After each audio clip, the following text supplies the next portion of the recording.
Nag-PM yung ex ko. Kakainis siya. Sabi ba naman, ang lamig ngayon, ulan ng ulan. Baka pwedeng manghingi ng sopas. Dalhin ko daw sa room 401.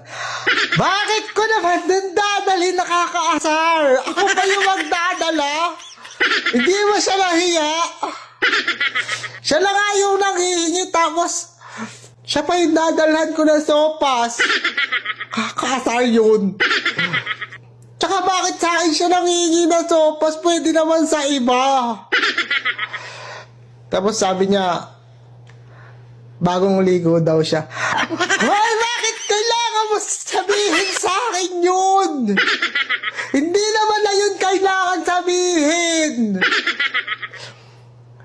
Tapos, pinabanguhan na daw niya. Bakit mo naman pinabanguhan? Ano ba naman gagawin ko dyan? Hindi ko naman yan sisinghutin. Bakit? Kakain ka lang naman ng sopas. Bakit kailangan mo magpabango? Kaya yun, hindi ko na siya nireplyan.